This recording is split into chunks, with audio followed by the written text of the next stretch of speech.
Fortunate is he who remembers Allah abundantly. Worldly distractions cannot mildly sway his thoughts of Allah and Judgment Day. From darkness to light. Bago po ako kasi naging pastor, isa rin po akong manginginom. Maraming bisyo. Lahat ng mga kamunduhang ng isang tao, lalo na lalaki, ay nagawa ko. Hanggang isang araw na yung mayroong isang ministro o isang pastor na kumbaga nagkaroon siya ng lakas ng loob para lapitan ako. Basahan ng Biblia, sabihin niya sa akin kung gaano kabuti ang Diyos. Na ang isang tao ay dapat sumasamba, may sinasambang Diyos.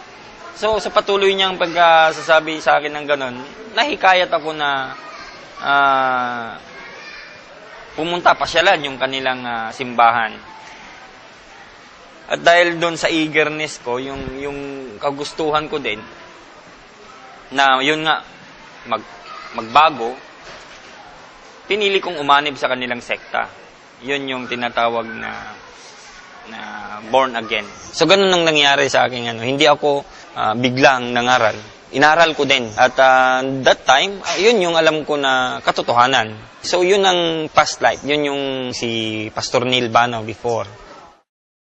Yung kapatid ko din, nauna sa akin nag-Islam yun Sabi niya sa akin yung galing mo, yung talino mo, sana magamit ni Allah Subhanahu wa Ta'ala. Yun ang sabi niya sa akin Gusto ko maibigay din sa iyo yung taufik ni Allah Subhanahu wa Ta'ala. Is yun yung patnubay na tinatawag. Sabi ko, itaga mo sa bato, hindi ako magmumuslim. Yun ang binitawan ko sa kanya. Then, nung umalis siya, binigyan niya ako ng Quran. And then, yung Muslim-Christian dialogue. So, binasa ko. Tiningnan ko kagad, may mga verses kasi sa Bible na nandun. May mga teksto sa Bible na nandun. Na nagpapatunay na ang Biblia ay minanipula na ng tao.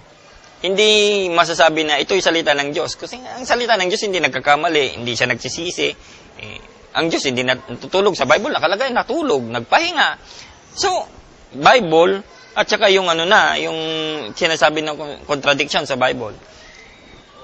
Doon nagkaroon na ng na-shake na ng konti yung pero hindi pa rin yun yung sa akin na yakapin ko ang Islam. Sabi ng Diyos sa Biblia, hindi siya nanlalata, hindi siya napapagod man. Tapos sasabihin natin, ang Diyos nagpahinga. Nung pumunta kasi ako doon sa radio program ni Ustad Barcelon, nung first meeting namin, nandun ako para questionin ko din siya.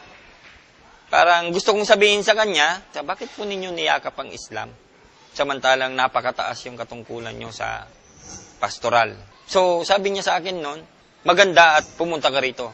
So, binigyan niya ako ng mga babasahin noon, time. Hindi pa niya ako pinagsyahada. Aralin mo munang mabuti.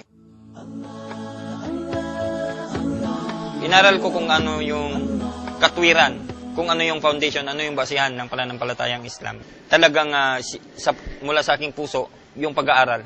So, nung next na punta ko, nung sabihin ni Ustad Barcelon, nung time na yakapin ko na yung Islam, nag-decide talaga ako, syahada ako, convinced na ako na yung pananampalatayang Islam, yun yung hinahanap kong religion.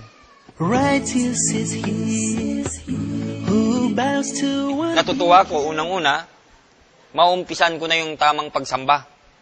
Nangihinayang ako, mawawalan na ako ng pera. Kasi, tinakwil na ako ng mama ko Kumbaga, hindi naman tinakwil, pero kagaya ng kapatid ko, pinabayaan. So, pinutol lahat yung aming kasi may mga binibigay sa amin. Yung pension ng daddy ko, dinidivide. Sa siyam kami, magkakapatid. Nawala din ako ng service. So, maraming nawala sa akin. Walang-wala as in. Damit ko lang ang dinala ko kasi ayaw ko na masabi ng nanay ko, sa akin galing yan. Guided is he who prays Allah with punctuality. Dati, isa ako sa mga nagdi-discriminate sa mga Muslim. Ngayon, ako na yung kasali na ako dun sa dinidiscriminate. So, pag may nilalapitan akong kaibigan, mga dating membro, talagang pinapakita ko na hindi ko kinakayahan na nag-Muslim ako. Para sa akin ngayon, ang kaibigan talaga, kung ba through ups and downs Kagaya ngayon, hindi ko naman kamag-anak ang mga Muslim na mga brother na nandito, pero kung ano yung meron sila, sinishare nila sa amin ng mga balik Islam. Devout is he who supplicates to Allah intensively. Sa mga kapatid sa pananampalatayang Islam, ang masasabi ko po ay magkaroon tayo ng tunay na takot kay Allah subhanahu wa ta'ala at tunay na sumunod tayo sa pamamaraan ng kanyang propeta Muhammad sallallahu alaihi wasallam. Dito sa mundo yung ating buhay ay parang pag dumaraan lang. Huwag nating sayangin yung pagkakataon. Ibigay natin habang tayo may kalusugan pa, hindi lang yung pagdarasal, kundi yung pagtanggal mo ng mga tinik sa dinaraanan ng yung kapatid para ito hindi matisod, isang klase ng pagsamba. Ang yung pamamahay nga ay isang klase ng pagsamba. So, lahat ng klaseng pagsamba ay ibigay natin sa Allah subhanahu wa ta'ala. God-fearing is he who contemplates death early, who starts as he sees his demise, and tears fall over wasted sacrifice.